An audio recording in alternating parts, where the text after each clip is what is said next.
안녕하십니까. 매일 5분 HR 스터디 행정에서 50강을 살펴보는 오늘 17번째 시간은 저번 시간에 연달아서 지급률을 달리하는 성과급, 통상임금에 해당이 될 것인가 살펴보도록 하겠습니다. 저번 시간에 저희가 임금, 평균임금 개념을 한번 살펴봤고 임금성이 있으면 그것이 그대로 평균임금이다 이 말씀도 드렸습니다. 그리고 거기에 오늘은 조금 더 좁혀서 통상임금에 대한 개념을 한번 살펴보는 시간을 가지도록 하겠습니다. 굳이 카테고리를 만들어 보자면 임금에 해당되면 다 평균임금이다 이렇게 생각하시면 좋을 것 같고요. 이 임금의 바운더리 안에 통상임금이 있다 이렇게 생각을 하시면 개념 이해하는 조금 더 편하실 것 같습니다.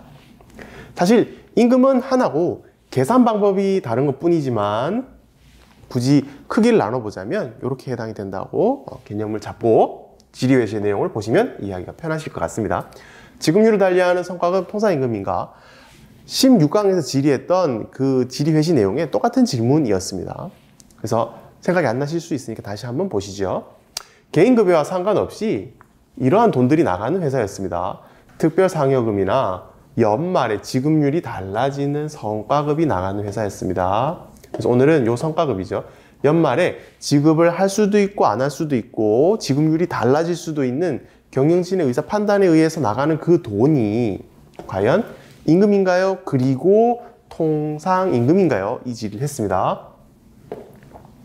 답변의 내용도 사실 저번 시간과 동일합니다. 왜냐하면 임금 안에 통상임금이 있기 때문이죠. 예를 들어 임금에 대한 정의를 했고요. 임금이란 사용자가 근로의 대상으로 근로자에게 지급하는 일체 금품이다 이렇게 이야기했고, 성과급은 여기 다시 한번 있습니다.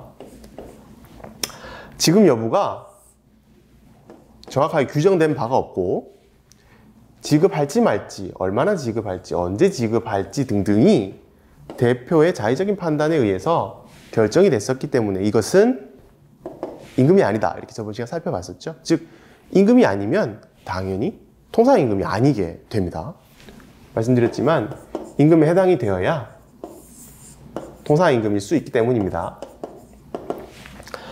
최근 국내에 통상임금 이슈만 하더라도 뭐 100여 개가 넘는 회사들이 통상임금 소송이 걸려 있습니다. 통상임금이 뭐죠? 쉽게 생각하시면 통상임금은 시급이라고 생각하시면 됩니다.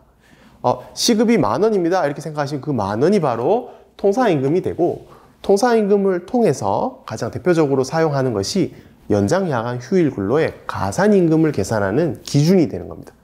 예를 들어 시급이 10,000원이면 연장 근로수당은 15,000원이 되는 것이죠. 이렇게 심플한데 왜 이렇게 복잡하냐? 사실 시급이 10,000원입니다 라고 근로계약을 하지 않기 때문입니다. 현장에서는 연봉이 3,500입니다. 예를 들어 연봉이 4,000입니다. 이렇게 계약을 하시죠. 그러면 복잡한 수당 중에 어디까지가 통상임금이고 어디까지가 통상임금이 아닌가 판단을 해야 되는데 이것이 쉽지 않습니다. 예를 들어 판단 기준, 통상임금에 대한 대법원의 전원합의체 판결이 있었습니다. 즉 기준을 새롭게 한번 잡은 판례가 있었습니다. 이것을 기준으로 회사 안에 각종 수당들이 통상임금에 해당이 되냐 해당이 되지 않느냐를 판단하셔야 혼란이 없으실 것 같습니다. 꼼꼼하게 살펴볼 수는 없지만 한번 훑어보도록 하겠습니다. 통상임금은 소정의 근로시간에 대해서 대가로 지급하는 겁니다.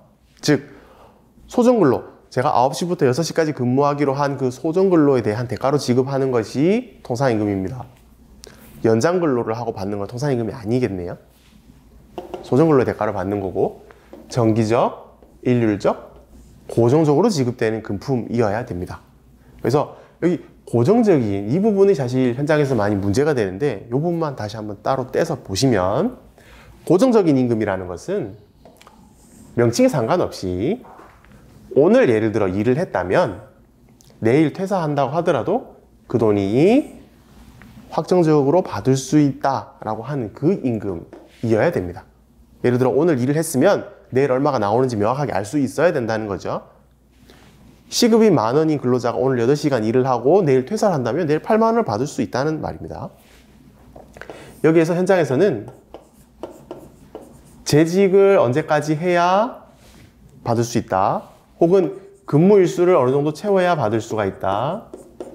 성과가 얼마나 이루어져야 받을 수 있다. 이런 조건이 달리게 되는데 이러한 조건이 달리면 이 고정성이 상실되게 됩니다. 그래서 현장에서 통상임금인지 아닌지 판단을 하실 때 혼란스러우시다면 다양한 수당이 있으실 수 있으니까요. 이 대부분 판례를 기준해서 꼼꼼하게 살펴보셔야 되고 대부분 판례 기준 하실 때 네 가지, 크게 보면 네 가지. 소정근로의 대가인가? 정기적으로 나가나, 일률적으로 나가나, 고정적으로 나가나 이 네 가지를 기준하셔서 복잡한 수당의 판단을 한번 해보셔야 되겠고 아까 전에 말씀드렸듯이 임금이어야 통상임금이니까 임금성에서 제외되는 은혜적 호의적으로 나가는 금품, 실비정상되는 금품들은 임금성에서 처음부터 떨어지시니까 통상임금 당연히 해당되시지 않겠죠? 조금 복잡한 내용이었지만 판례를 통해서 한번 기준을 잡아드렸고요.